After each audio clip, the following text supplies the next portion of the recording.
En el nombre del Padre, y del Hijo, y del Espíritu Santo. Amén. Ven, Espíritu Santo, llena los corazones de tus fieles, y enciende en ellos el fuego de tu amor. Envía, Señor, tu Espíritu, y todo será creado, y se renovará la faz de la tierra. Espíritu Santo, fuente de luz, ilumínanos.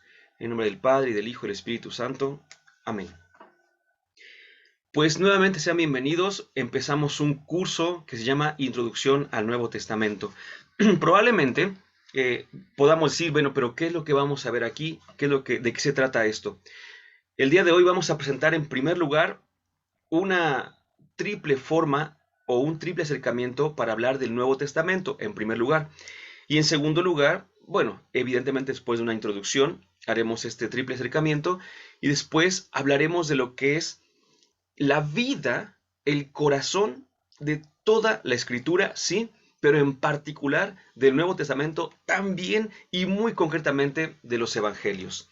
En algún momento se ha dicho lo siguiente: si tuviéramos una Biblia con sus 73 libros y esta Biblia nos dijera es que tienes que quitarle algo, tienes que arrancarle libros, empezaríamos de alguna manera arrancando, eh, no estoy diciendo que no valgan, pero si estuviésemos obligados a hacerlo, quitaríamos quizá como cristianos en primer lugar el Antiguo Testamento.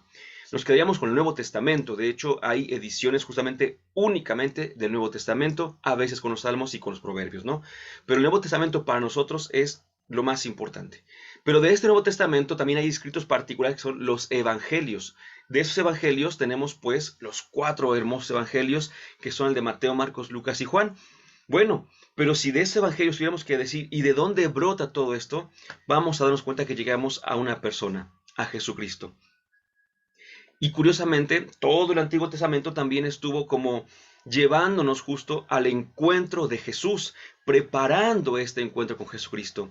Por eso, al hablar del Nuevo Testamento, no es solamente, como vamos a ver a continuación, no es únicamente el hecho de decir, pues voy a leer unos libros o voy a tener alguna noción sobre estos libros, sino sobre todo vamos a entender también todo un acontecimiento histórico y teológico.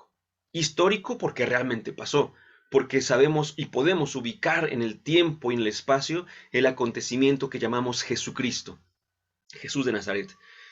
Pero también es teológico porque no es únicamente lo que ha pasado, sino qué es lo que se nos quiere decir con esto que ha pasado. Esta introducción al Nuevo Testamento entonces nos ayudará, sí, a acercarnos a los libros, a los 27 libros del Nuevo Testamento, pero también nos tiene que ayudar a acercarnos a todo un contexto de vida y sobre todo, como debe ser con la palabra, a una interpelación con nuestro día a día, con nuestro actuar. Hagamos unas primeras anotaciones con respecto al Nuevo Testamento. Existe una constitución dogmática de nuestra iglesia, del código, perdón, del código de hecho, no, jamás, no, del Concilio Vaticano II, estoy yéndome del código, el catecismo, no, es el de los documentos completos del Concilio Vaticano II.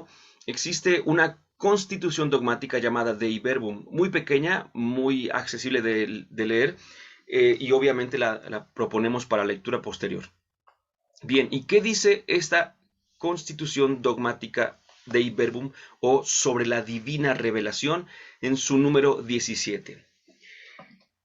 Antes, se supone, no se supone en el sentido de que, pues, quizá, no, se supone, se queda como un supuesto que Dios ha hablado, que Dios se ha manifestado y que Dios ha querido llegar hasta nosotros a través de, para empezar, su palabra, pero también en su momento, no nada más esta palabra de aliento, por así llamarlo, sino una palabra de vida y una palabra que es una persona. Bueno, suponiendo esto, teniéndolo como una anticipación, sabemos que la palabra divina, que es poder de Dios para la salvación de todo el que cree, se presenta y manifiesta su vigor de manera especial en los escritos del Nuevo Testamento. Aquí está la razón, pues al llegar la plenitud de los tiempos, el verbo, la palabra, se hizo carne y habitó entre nosotros, lleno de gracia y de verdad. Hago un paréntesis para poder continuar la lectura de Dei Verbum 17. En este paréntesis les digo lo siguiente. En la antigüedad se decía justamente así, palabra de Dios. La palabra de Dios era la que guiaba al pueblo entero. De hecho, los, los profetas, intermediarios, elegidos por Dios para dar su mensaje, lo que hacían era no compartir su propia idea, su propia vida y ya, sino que compartían la palabra que viene de Dios. En ese sentido, entonces, la palabra siempre estuvo presente. Desde el inicio, vemos en el libro del Génesis que todo fue creado por la palabra, cosa que después la misma escritura corroborará. Todo lo hiciste con tu palabra. Y esta palabra, que no es como la nuestra, que sale y desaparece, que incluso tenemos un dicho por ahí que a las palabras se las lleva el viento, es como una forma de extinguirse la palabra. Hoy en día es más difícil porque todo queda grabado, por supuesto, pero veámoslo de la siguiente manera. En aquellos tiempos en los cuales la palabra era muy fluctuante, por eso empeñar la palabra para ellos era súper importante, porque era su vida misma. Con su palabra Dios crea. Esta palabra después vamos a ver que también santifica. Pero esta palabra, como dice San Juan en su prólogo, en el capítulo 1, versículo 14, esta palabra se hizo carne, ¿verdad? Decir se hizo carne es que se hizo como uno como nosotros, ¿sí? Como uno de nosotros. Al llegar la plenitud de los tiempos, el Verbo se hizo carne y habitó entre nosotros lleno de gracia y de verdad. Cristo instauró el reino de Dios en la tierra. Manifestó a su Padre y a sí mismo con obras y palabras, y completó su obra con la muerte, resurrección y gloriosa ascensión, y con la misión del Espíritu Santo. Ahí tenemos ya la Trinidad, ¿sí? La palabra hace que la Trinidad sea manifestada. Levantado de la tierra, ya en su ascensión, atrae a todos a sí mismo. Él, el único que tiene palabras de vida eterna en la boca de San Pedro, escuchábamos, Señor, ¿a quién iremos si tú tienes palabras de vida eterna? Pero este misterio no fue descubierto a otras generaciones como es revelado ahora a sus santos apóstoles y profetas en el Espíritu Santo, para que predicaran el Evangelio, suscitaran la fe en Jesús, Cristo y Señor, y congregaran la iglesia. Una vez más, vean, hablar del Nuevo Testamento es hablar justamente de una vivencia, de una experiencia, del encuentro con una persona que transforma la vida. En este caso vemos cómo en primer lugar se hace cercano a los suyos de su tiempo, pero hace este conjunto de apóstoles, que son llamados también profetas, porque predican y suscitan la fe en quién, en Él, en Jesús, Cristo y Señor, y además hacen que vea la luz la iglesia como tal. De todo lo cual, es el punto, de todo lo cual los escritos del Nuevo Testamento son un testimonio perenne y divino. Son un testimonio que no va a pasar, es perenne, que es por siempre, y además este testimonio viene también de parte de Dios. Entonces, una introducción al Nuevo Testamento, sí, por supuesto, tiene que llevarnos de una manera, llamémosla así, práctica, concreta, a una lectura de los 27 libros que lo conforman. Pero también tenemos que entender por qué. No solamente el decir voy a repetir, sino voy a comprender también. Muy bien, por aquí empezamos con esas primeras anotaciones. Y después de esto, quiero también decirles lo siguiente. Tendremos un acercamiento o tres tipos de acercamiento al Nuevo Testamento. Tenemos, cuando digamos qué es el Nuevo Testamento, lo primero que vamos a decir siempre es el conjunto de libros que viene en la segunda parte de la Biblia, ¿no? Nosotros tenemos la Sagrada Escritura y nos damos cuenta de que está dividida en dos grandes secciones. La primera es la que llamamos Antiguo Testamento y la segunda es la que llamamos Nuevo Testamento. Nos damos cuenta de que es bastante desigual, de que no son dos partes simétricas o equilibradas, por así decirlo, en cuanto a la extensión, sobre todo, por supuesto, ¿no? Pero es cierto, porque en primer lugar veremos que el Antiguo Testamento está conformado por 46 libros, mientras que el Nuevo tiene solamente 27, más de la mitad, pero aún así son menos. El Antiguo Testamento tiene una extensión, ahora sí, en cuanto al número de palabras, por así decirlo, de hojas escritas, casi del doble o quizá más del doble, ¿sí? De hecho, mucho más del doble.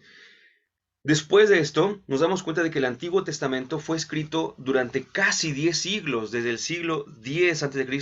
hasta el siglo I a.C., el Antiguo Testamento. mientras que el Nuevo Testamento fue escrito en menos de un siglo. Eso es importantísimo, ¿no? Es decir, hay una diversidad muy grande en el Antiguo Testamento que en el Nuevo no la vamos a encontrar. Si queremos seguir, el Antiguo Testamento fue escrito en su gran mayoría en hebreo, algunas partes pequeñas en arameo y otras secciones y libros en griego. Pero el Nuevo Testamento fue escrito en su totalidad en griego. Entonces, veamos cómo no es lo mismo decir, y es muy interesante, no es lo mismo decir la Palestina de tiempos de Jesús o la Palestina o Tierra Santa del Antiguo Testamento, porque no era la misma, aunque es el mismo pueblo, no es exactamente la misma cultura, eh, las mismas personas, las mismas ideas, el mismo contexto justamente, no es lo mismo. Por eso el Nuevo Testamento requiere un acercamiento propio.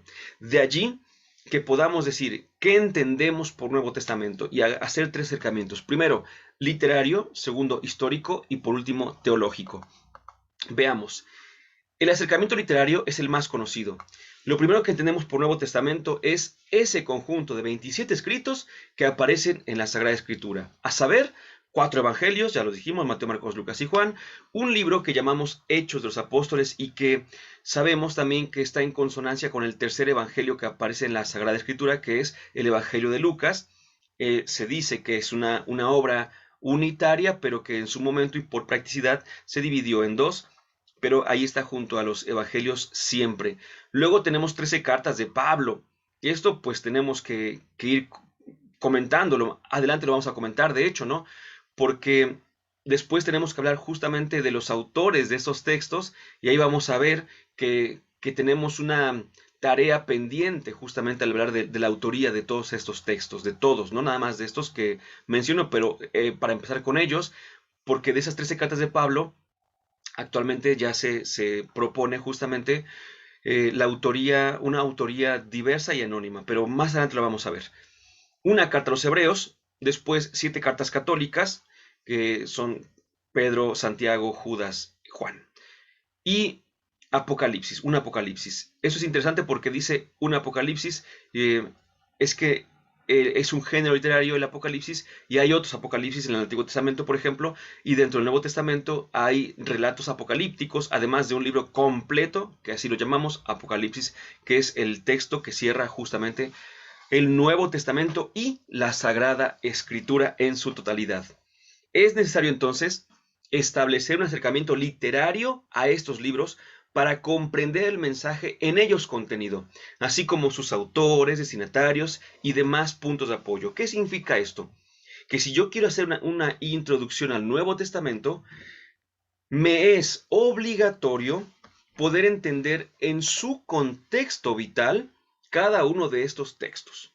No es lo mismo escribir en Roma, como escribió Marcos su Evangelio, a escribir en Antioquía, en Siria, como escribió Mateo su Evangelio, y no es lo mismo haber sido un discípulo de Galilea, de Jesús obviamente, pero de la región de Galilea, a ser un discípulo de Jesús de la región de Judea, ¿no? Entonces, y no es lo mismo, por ejemplo, empezar a escribir cuando ya hay comunidades, a empezar a escribir y para las comunidades a escribir para evangelizar. Entonces no es lo mismo decir una carta de las de Pablo, por ejemplo, que tienen una situación muy particular, problemáticas muy particulares, a decir escribir un evangelio que es un poquito más abierto. Todo esto, insisto, es porque si hemos hecho el acercamiento o una introducción al Nuevo Testamento, necesitamos ver libro por libro quién lo escribió, si es que se sabe, por supuesto, cuándo se escribió, para quiénes se escribió el texto, cuáles fueron los puntos que sugirieron o que motivaron esa escritura de ese texto en particular, y pues es que hay una teología detrás de todo ello, ¿no? Entonces por eso es muy importante darse cuenta de todo esto. Este es el primer acercamiento, el acercamiento literario. Pero también, y por lo mismo, como una extensión del acercamiento literario, tendremos el acercamiento histórico. Porque por Nuevo Testamento, de alguna manera, no exactamente, y no lo van a encontrar en otra parte así, yo lo pongo así, en el sentido del mundo del Nuevo Testamento, ¿sí?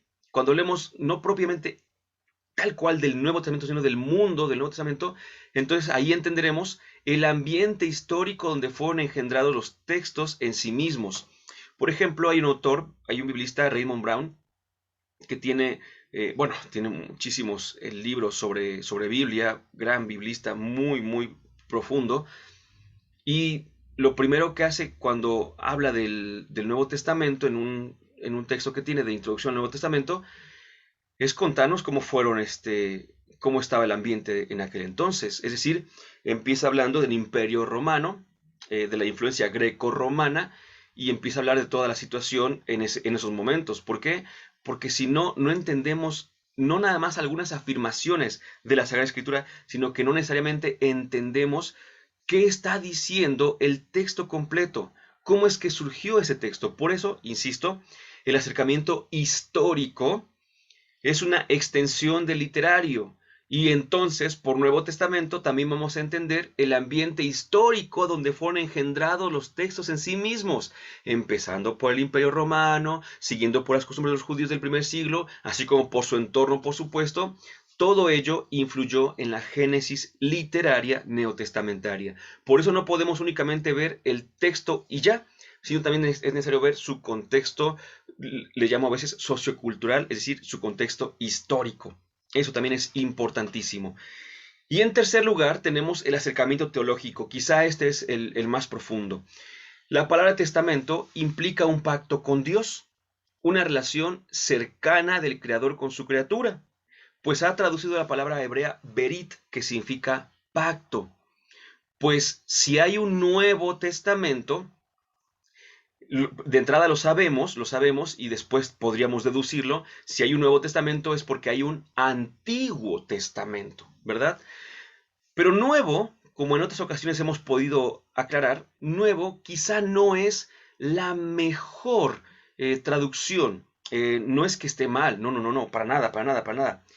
Pero deberíamos entenderla también en otro sentido, aunque ahorita vamos a ver algo por aquí. Deberíamos entenderla como en segundo. Nuevo, sí, sí está perfectamente bien dicho, no está mal. Pero para que entendamos mejor, rápido, más rápido, tenemos que decir segundo testamento. Pero por testamento tampoco tenemos que entender una palabra. Justamente estamos aquí en nuestro país, estamos en el mes de la Biblia, septiembre, mes de la Biblia, pero también es mes del testamento. Y entonces testamento, pues a veces es una cuestión legal que tengo que hacer para ver qué va a pasar con mis bienes después de que yo muera, ¿no? Hacemos un testamento y creemos que es así. No. En este caso, testamento significa alianza o pacto, como ya decíamos, la palabra berit en hebreo significa pacto. Y es que Dios ha hecho un pacto con la humanidad. Lo ha hecho y lo va a sostener y a mantener siempre. Ha hecho un pacto, bueno, dije con la humanidad, sí, pero con toda la creación. Desde que Dios creó todo, empezó a hacer un pacto de fidelidad, de amor, de generosidad con todo lo que existe. Pero posteriormente hizo pacto concreto con la humanidad. Sabemos que hizo pacto con Abraham, hizo pacto con Isaac, hizo pacto con muchas personas, pero llega un punto en el que hace un pacto con todo el pueblo. Y este pacto o alianza es la que vemos justamente, la antigua alianza es la hecha, bueno, con Moisés. He escrito con Moisés, pero se entiende, es una alianza con el pueblo a través de Moisés. ¿Sí? En el monte Sinaí, ahí se hace una alianza y ahí es donde surge la primera alianza, el primer pacto o el Antiguo Testamento, ¿verdad? Que como un suceso es eso, pero que también, si yo digo ¿qué es el primer pacto, qué es el antiguo pacto? Pues podremos responder el pacto que hizo Dios con Moisés. Pues sí, pues si digo que es el primer pacto o Antiguo Testamento, es un conjunto de 46 libros, excelente. Entonces ya vimos la diferencia entre lo teológico, la alianza en sí misma, y lo literario, los 46 textos. Bueno, pues esta alianza, vamos otra vez a lo teológico, esta alianza hecha con Moisés se ve superada, llevada a plenitud por la nueva alianza hecha por Jesús, según como podemos leer, por ejemplo, en Lucas 22:20, y que me permito en este momento leer para que podamos tener también esta referencia directa. Lucas 22, capítulo 22, versículo 20. Estamos en el contexto de la última cena, y en esta última cena recordamos que Jesús, instituyendo, de acuerdo con los sinópticos, la Eucaristía, toma el pan y lo bendice, lo parte y lo reparte, pero después también toma el vino, ¿verdad? Muy bien, pues aquí, ¿qué es lo que dice nuestro Señor? Dice, de igual modo, después de cenar, tomó la copa y dijo, esta copa es la nueva alianza en mi sangre que se derrama por ustedes. Esta copa es la nueva alianza. Ahí tenemos entonces que no se refiere únicamente a ello, a una copa como tal, para empezar, ¿verdad? Porque hay veces en las que no entendemos la metonimia que nos ayuda a hablar del continente del contenido por el continente. Entonces, cuando dice esta copa, pues no se refiere al continente, se refiere al contenido. El contenido es la sangre de Jesús, pero todavía no es únicamente la sangre como tal, que obviamente está implícita, sino que es el sacrificio completo de Jesús en la cruz. Esa sangre es la que se va a derramar en la cruz, pero que se va, así como se derrama, también se recupera a través de la resurrección. La cruz es la sangre derramada, la resurrección es la sangre recuperada. ¿Y cuál sangre recuperada? Nuestra sangre, nuestra vida, la vida de todos nosotros. Por eso, dice, en ese sentido, nos encontramos con toda una reflexión teológica acerca, fíjense nada más los temas. Si nosotros queremos decir qué entendemos por Nuevo Testamento de manera teológica, pues el Nuevo Testamento nos lleva a hablar del Verbo de Dios encarnado. Así como veíamos al principio con las primeras anotaciones de la Dei Verbum, evidentemente es hablar del Verbo de Dios encarnado, porque eso es la nueva alianza, es el nuevo pacto, el Nuevo Testamento. Pero este Verbo encarnado es, vaya, como es Dios, para empezar, es verdaderamente Dios y verdaderamente hombre, pero al ser Dios, nos conduce a la realidad divina, pero ya no a una realidad con intermediarios. El Antiguo Testamento tenía muchísimos intermediarios, eran gente llamada por Dios definitivamente, era gente preparada, elegida, enviada por Dios, eso no hay duda, pero el Nuevo Testamento es Dios mismo quien se hace carne. Por eso es que se dice, ¿no? Lo dice San Juan, capítulo 14, quien me ve a mí, ve al Padre. 14:9, ¿no? Dice Jesús a los suyos, tanto tiempo que he estado con ustedes y me pides, Felipe, que les muestre al Padre, quien me ve a mí, ve al Padre. Es decir, además de ser un verbo encarnado, también Jesús nos revela a Dios. Y este punto es importantísimo para lo que vamos a estudiar del Nuevo Testamento, es importantísimo. No es únicamente hablar de Jesús, que es lo que vamos a hacer justamente el día de hoy, van a ver. No es únicamente hablar de Jesús, sino que es también hablar de lo que Jesús hablaba. Bueno, ya tengo aquí a Jesús, que es palabra de Dios. Pero si Jesús es palabra de Dios, no solamente tengo que ver su figura, lo cual es necesario, sino que también tengo que poder ver qué es lo que esta palabra me está diciendo. ¿Qué dice esta palabra? Jesús no es palabra callada, es palabra que habla. Entonces, ¿qué me está diciendo? Y pues me habla del reino de Dios, me habla de Dios, de su Padre y nuestro Padre, y me empieza a quitar muchas vendas de los ojos, por así decirlo rápidamente. Me empieza a quitar ideas que tenía yo del Antiguo Testamento, en la cual decíamos, enviados por Dios, hablaban de Él, hablaban de parte de Él y hablaban de las cosas de Él, pero aún así no tenían una revelación como viene con Jesús. Es infinitamente superior la revelación que viene en el Nuevo Testamento. Pues quizá por ahí escucharon un poquito acerca de un pequeño conflicto que hubo hace pocos días con el Papa Francisco, que dijo algo que para nosotros es totalmente, ¿no? O sea, no hay ningún problema, y no nada más hoy, lo hemos dicho siempre, siempre. El Nuevo Testamento, comparado con el Antiguo Testamento, está muy arriba, es muy superior. Y en ese sentido, el Antiguo Testamento, la ley es imperfecta. La ley que viene en el Antiguo Testamento del Antiguo Testamento es imperfecta. Imperfecto no necesariamente significa equivocado, sino simplemente significa incompleto, ¿verdad? Entonces, como es imperfecta, San Pablo lo dice en sus cartas. Dice que estábamos bajo la ley, pero que ahora estamos bajo la fe. Fe en Cristo Jesús, por supuesto. Y sabemos entonces que hay un salto increíble del Antiguo al Nuevo Testamento. Perdón, y el Papa Francisco lo recordó, y así lo dijo. Dijo claramente que esta era la situación, que la ley era imperfecta y que con Cristo Jesús viene la plenitud, y eso lo sabemos, y hubo un conflicto porque algunos pensaron que estaba como que hablando en contra del judaísmo. No, no, no, no, no, no, no, no, no. Y es que eso lo hemos dicho siempre, y es esto que estoy ahora también retomando yo, que Jesús nos revela no una imagen de Dios, no, no, no, los profetas nos revelaban una imagen de Dios. Jesús nos revela a Dios mismo. Por eso hay toda una materia en la revelación que se llama el Dios de Jesús. ¿Quién es este Dios que Jesús nos está mostrando? Ah, pues es así, es de esta manera, es esta persona. Perfecto. Ahora entendemos más a Dios, ahora podemos verlo más claramente. Pero después también el Nuevo Testamento, en su contenido teológico, tiene una revelación que complementa todo y que destruye, por así decirlo, cualquier soberbio presupuesto de comprender a Dios antes de que Él se haya revelado. No, aquel que cree que comprende a Dios, si Dios todo se le ha revelado, no lo puede hacer. Y este intento soberbio queda justamente destruido cuando dice Jesucristo, hay una tercera persona en la Trinidad, el Espíritu Santo. Y entonces, con el Espíritu Santo, llega ya la revelación total de Dios, en el sentido de que ya está terminado, ya no vamos a poder, ya no podemos pensar, por así decirlo, que Dios se va a revelar después de esto y va a decir, adivinen que hay una cuarta persona. No, ya se ha revelado como es, en ese sentido, ¿no?